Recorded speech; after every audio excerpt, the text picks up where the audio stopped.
Assalamualaikum. Nama saya Nur Syazlinda binti Muhammad Johan. Nombor matrik saya AA201291. Hai dan Assalamualaikum. Nama saya Nur Syamimi binti Airul Azhar. Nombor kad matrik adalah AA200822. Nama saya J. Arsen. Nombor matrik AA200126. Hai, nama saya Hasanah binti Rastu Cemerlang, nombor matrik AA200816. Pergi ke kedai membeli kelapa. Marilah kita memulakan bicara. Sekarang saya akan memulakan pembentangan kita dengan pengenalan. Lukisan kejuruteraan adalah cara membuat lukisan dengan rancangan yang menentukan entiti teknologi, seni bina dan kejuruteraan dengan tepat. Lukisan kejuruteraan dihasilkan secara manual sehingga komputer berkembang dengan pesat. Pada era teknologi ini, dengan adanya sistem reka bentuk komputer dan sistem pembelajaran dalam talian telah memudahkan lukisan menjadi lebih mudah untuk dilukis oleh para pelajar dengan ukuran dengan tepat.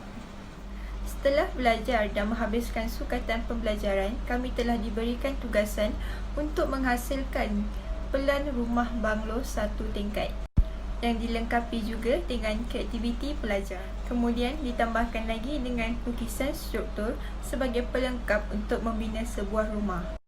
Lukisan struktur terdiri daripada kolom iaitu tiang, beam sebagai rasuk, pad foundation sebagai asas dan slab sebagai lantai. Dengan menghasilkan tugasan ini, kami telah menambahkan ilmu pengetahuan dan kemahiran untuk membuat lukisan dalam AutoCAD kerana itu adalah merupakan satu kebolehan yang dapat kami lakukan. Konsep utama rumah ini adalah log banglo setingkat dengan keluasan 148.87 meter persegi. Banglo ini mempunyai bahagiannya yang tersendiri. Yang pertama adalah satu bilik tidur utama, dua bilik tidur, dua bilik mandi, ruang tamu, ruang makan dan ruang dapur. Di bahagian depan rumah terdapat pintu utama yang berukuran 2.1 darab 1.0 meter. Ruang tamu juga menyediakan kawasan seluas 58.85 meter persegi yang sangat luas dan selesa. Ruang tamu dilengkapi dengan dua set perabot seperti meja kopi, sofa dan alat muzik seperti piano. Ruang seterusnya adalah ruang makan dengan keluasan 14.29 meter persegi yang mampu membuatkan penghuni rumah merasa selesa untuk memasak dan menjamu selera. Selain itu, ruang makan boleh memuatkan lebih daripada 7 orang pada satu masa. Seterusnya, di samping ruang makan, terdapat satu bilik tidur yang dengan keluasan 11.44 meter persegi, terdapat satu tempat tidur dan satu meja komputer. Selain itu, terdapat juga bilik tidur utama dengan keluasan 21.57 meter persegi yang dapat memberikan keselesaan kepada penghuni bilik. Terdapat juga bilik mandi yang berukuran 3.75 meter darab 2.6 meter di antara bilik tidur utama dan bilik tidur satu. Ini akan memudahkan penghuni dari bilik tidur utama dan bilik tidur satu untuk menggunakan ruangan mandi tersebut. Di sebelah kiri terdapat satu lagi bilik tidur 2 dengan luas 10.26 meter persegi dan di sebelah kiri bilik tidur terdapat satu lagi bilik tidur berukuran 3.9 meter darab 2.51 meter. Tambahan pula terdapat tingkap yang dipasang bertujuan untuk sistem pencahayaan dan pengudaraan yang baik bagi penghuni. Sebilangan besar tingkap ini yang dipasang masing-masing berukuran 0.8 meter. Berikut merupakan butiran rumah. Jenis rumah, banglo satu tingkat dengan 3 bilik tidur dan 2 bilik mandi. Saiz rumah, 148.87 meter persegi. Ruangan yang disediakan, ruang makan, ruang tamu dan dapur. Jumlah bilik, dapat 1 bilik tidur utama dan 2 bilik tidur. Jumlah bilik mandi adalah 2. Untuk membina rumah ini, kami menggunakan pelbagai bahan. 9 bahan yang kami gunakan adalah seperti berikut. Batu bata dan blok. Batu bata dan blok yang berbuat daripada tanah liat dan mud. Mereka datang dalam beberapa bentuk.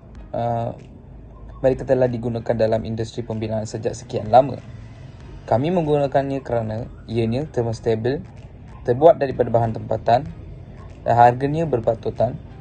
Ia juga menawarkan pelbagai kelembapan dan ia juga satu pendebat. Selain itu, kami menggunakan konkrit untuk meletakkan asasnya. Mereka kuat dan serba boleh. Simen adalah salah satu bahan yang kami gunakan juga. Ini untuk kekuatan dan ketahanan terhadap sebarang pembinaan rumah. Mereka dapat membentuk mengumpulkan untuk menyediakan sistem pemanasan dan penyucukan. Aluminium dan keluli memainkan peranan besar dalam pembinaan rumah kami. Mereka fleksibel dan tahan lasak, tahan api dan tahan cuaca. Kami juga menggunakan kaca untuk membina. Kaca dapat memberikan penampilan yang elegan untuk mana-mana kediaman bandar. Ia memberikan penampilan estetik yang luar biasa di bahagian luar, lebih banyak lampu, privasi dan tahan UV. Kayu juga merupakan salah satu bahan kami yang gunakan. Kayu mempunyai kekuatan tegangan tinggi, ringan dan dapat menopang dirinya sendiri. Kayu juga tahan elektrik, jadi mereka lebih stabil dan selamat. Mereka juga menyedap suara sehingga membuat bahan yang bagus untuk kehidupan kota dan ruang kerja.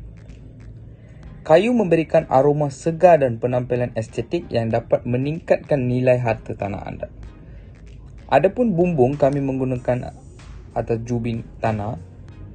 Ia terbuat daripada tanah liat yang digabungkan menjadi bentuk yang digulung atau saling berkait dan dipecat untuk kekerasan.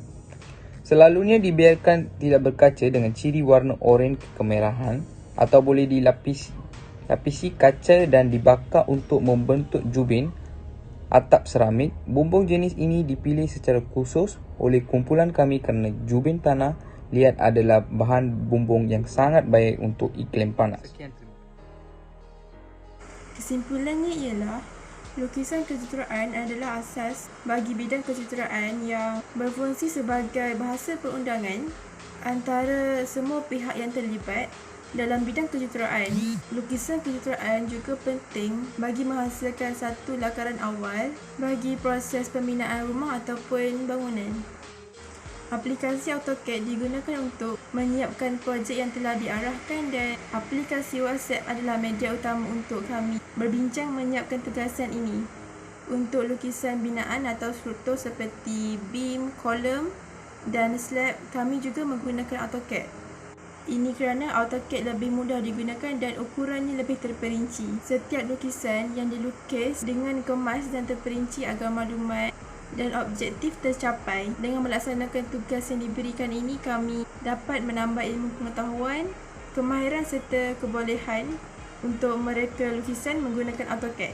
Akhir kata, kumpulan kami ingin mengucapkan ribuan terima kasih kepada pensyarah subjek lukisan kejuruteraan kami iaitu Puan Mardiha binti Mokhtar kerana dengan tunjuk ajar beliau kami dapat melaksanakan tugas ini dengan sebaik mungkin.